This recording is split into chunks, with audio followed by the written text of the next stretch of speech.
السلام عليكم. اليوم غادي نقدموا واحد الوصفه جديده ديال الميني بيتزا في المول العجيب بمكونات جد بسيطه ولذيذه، وفي التقديم كتجي رائعه في التقديم. المهم نبداو على بركه الله. المقادير ديال العجين: غادي نحتاجو كاس ديال الحليب دافي، نص كاس ديال الزيت الزيتون، جوج البيضات، في نص كاس ديال الماء، هنايا الماء شوج دافي مع معلقه صغيره د الخميره مع معلقه صغيره ديال السكر، الملح والابزار، واحد الخميره ديال الحلوه و250 غرام ديال الدقيق. نبداو على بركه الله.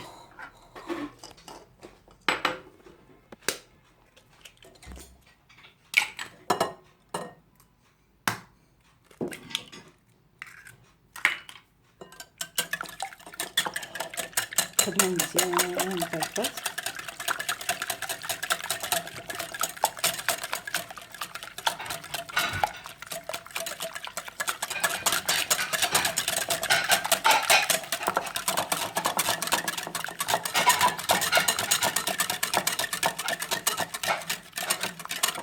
كنزيدو كاس ديال الحليب دافي،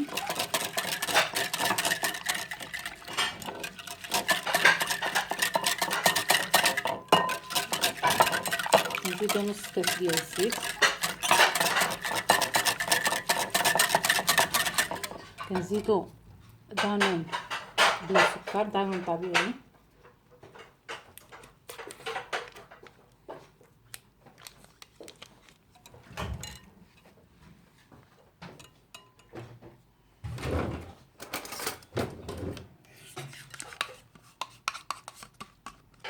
الوصفه هانتوما كما غتشاهدوها ساهله، المكونات ديالها سهله وبسيطه جدا جدا.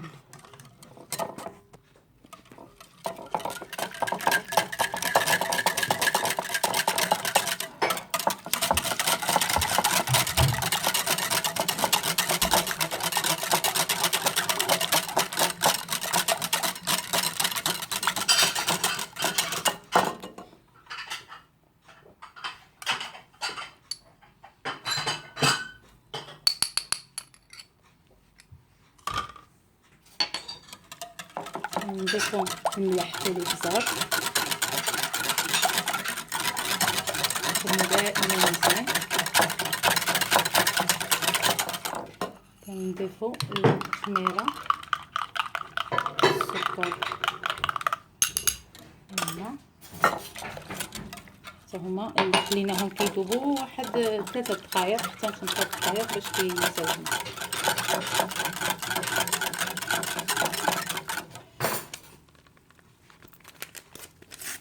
كنضيفو الخميره على الطحين، وكنبداو نضيفو بشويش بشويش الطحين مع الاشتغال دائما.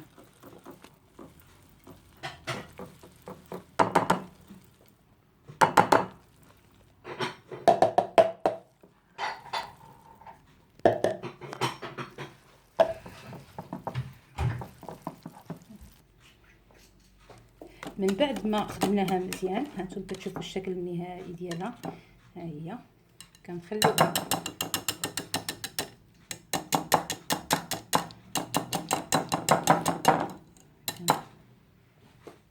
هكا، كنعملوا لها سلوفه.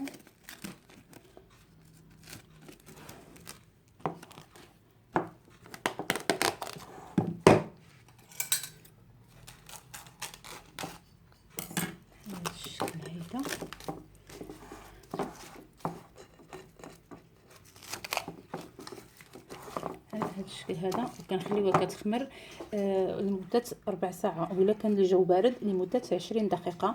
وهو هذاك القياس باش كنوجدوا الحشوه. ننتقلوا دابا للحشوه. من بعد ما خلينا الخليط كيخمر، كنكونوا وجدنا الحشوه اختياريه جدا. اللي بغى يعمل لها الحشوه اي طريقه، اي حشوه بغاها كيستعملها مزيانه. لهذا كنستعملوا واحد الفلفله خضراء مقطعه وحده، واحد الفلفله حمراء مقطعه حتى هي صغيره، وواحد البصله حتى هي مقطعه صغيره. وانا توفرت لي القنبه، كنعمل القنبه وشي حاجه ديال الزعتر. وانا كنعمل سوليس، اللي ما عندوش السوليس، اللي ما توفرتلوش يقدر يعمل مطيشه يقطعها حتى هي اوندي هيدا صغيره بحق يديها ويجيبها اسكو ما تبقاش الطروفه ديالها في لاصوص. ندوزو على بركه الله من الطبخ، من الطياب ديالها. كنعملو شي حاجه الزيت كنعملوها كتسخن وكنضيفوا عليها البصل. كنبداو بالبصل ديال الاوليه. دائما الطهي كنبداو ملي كنجيو نعملو في المقلاه كنعملو اللي دائما بالنوبه اللي كيدير فيها بالاول وحنا ماشيين واحد بواحد من اللي قاصح حتى الرطب اللي دغيا كيطيب، وكنخليوها كطيب هيدا حتى كطيح شويه وكنضيفوا عليها فلفل حمراء وخضره ونساقيو. من بعد ما كيطيبوا نوريكم كيفاش كيخرجوا. منين خمرت لنا العجينه ديالنا، ها هي خمرت. دابا كنشبروا هاد المول العجيب كندهنوه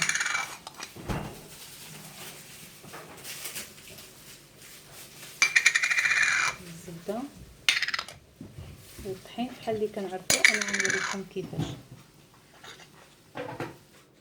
كنعملوا. من ورا ما دهناهم كاملين بالزبده كنعملوا لهم هيدا الطحين بحال الطريقه اللي كنعملوا بها كيك.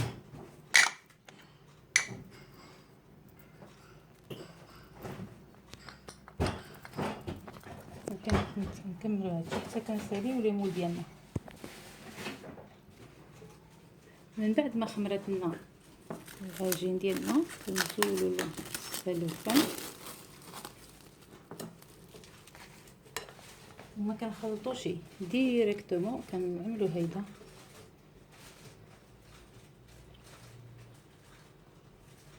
وما كنعمروش هيدا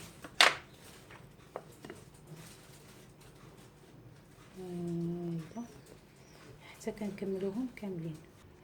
من بعد ما انتهينا من الملء ديال جميع القوالب ديال مول العجيب كندخلوهم من الفران على درجه حراره 180 درجه لمده 4 ساعات ثلث ساعه. عينك ميزانك كتعمل باليو كتدخلو كتخرجوا. الا خرج ناشف راه طابو، ما خرجش كدير لهم شويه ديال بحال الشغل دكيكه تماما.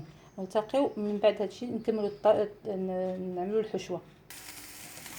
من بعد ما طابت لنا لاصوص هذا الفلفل والمطيشه هذا مزيان كنضيفوا عليهم الجمبه ديالنا.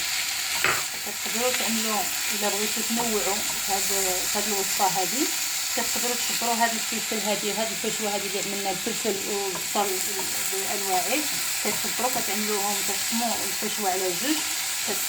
واحد النص كتعملوا معاه الجمبه، واحد النص كتعملوا معاه الكفته، وتقدروا تعملوا على 3 انواع الكفته والثوم والجمبه. المهم اختياري جدا.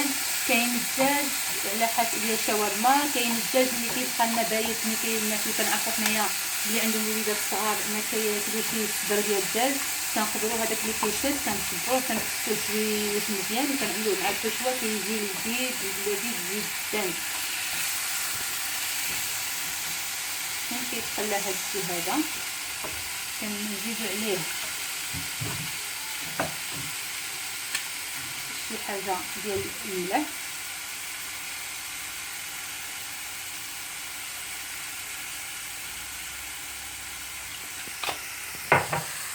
شي حاجه ديال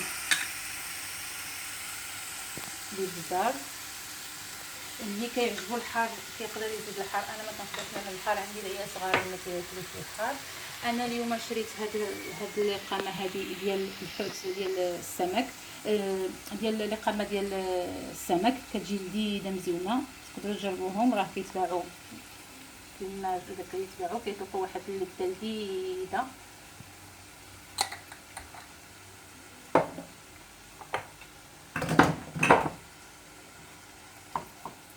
وكنخليوه كنبديو نجيبو لان خاصنا ديك الكامبا ديك الماء اللي كتطلق ما خصوش يبقى باش ما يفزقناش البيتزا ديالنا. لان البيتزا الا فزقت غترجع بايصه. كنمشيو هادشي ونجيبو للتذكير ان ديك العجين اللي خدمنا قبايل كيخرج لنا 20 مول. باش اللي كيعرف اللي خصو القياس شحال كيخرج 20 مول ديال المول العجين باش يعرف شنو كاين. يعني 2 البيضات و250 غرام ديال الطحين واحد الخميره، في واحد الكاس د الحليب دافي، في نص كاس د زيت الزيتون، في ساشي ديال خميره بالحلوى كيعطينا 20 بياسه. حنا غنتابعوا الطهي لهذا الشيء هذا، وغنزيدوا عليه منين يطيب غنزيدوا عليه الزعتر، وغنزيدوا عليه سوليس. سوليس انا قلت لكم نذكركم انه اللي ما توفرت له شي سوليس كيقدر يستعمل مطيشه ويقطعها صغيره بزاف ويديها ويجيبها حتى ترجع بحال اون صوص. اللي انا ماشي ما توفرت شي مطيشه، عندي مطيشه ولكن ما عنديش الوقت. انتم كتعرفوا مع رمضان مع العيال مع الشي ما كيمكنش نعملوا كلشي. هذا الشيء للوجبات السريعه جدا جدا جدا. ها هما كيفاش كتشوفوا منين خرجوا من الفران كيفاش كيجيو. كنشكروهم كنقلبوهم هيدا وهما سخانين. انا ما كنقدرش حيت سخانين عليا يدي. كندير لهم هيدا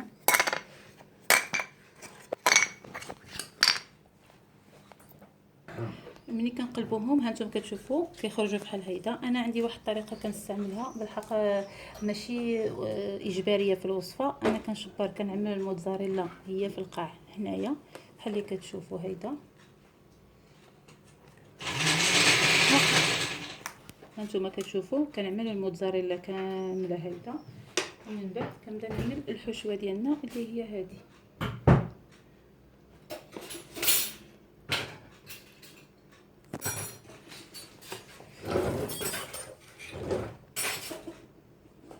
كتشوفوا بحال هيدا وكنكملوا حتى كنساليو الحشوه كامله. منين كملنا العماره ديال هادشي هذا ديالنا كنعملوا الكيسو دي بولا هيدا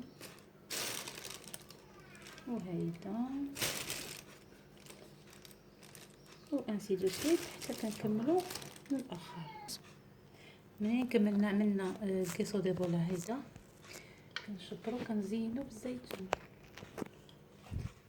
كنكملوا هيدا وكيكون عندنا الفران ديالنا باقي سخون كندخلوه غير الجهد ديال الكيسو دي بولا انه يذوب. ونتلاقاو ان شاء الله في التقديم النهائي باش تشوفوا النتيجه النهائيه كيفاش هي. وهادو هي الطريقه النهائيه، هي النتيجه النهائيه ديال البيتزا ديالنا. ونتمنى تجربوها وتردوا عليا الخبر كيف جاتكم وبالصحه والراحه. وخليوا لي كومونتير باش نعرف واش نكمل ولا ما نكملش. وشكرا.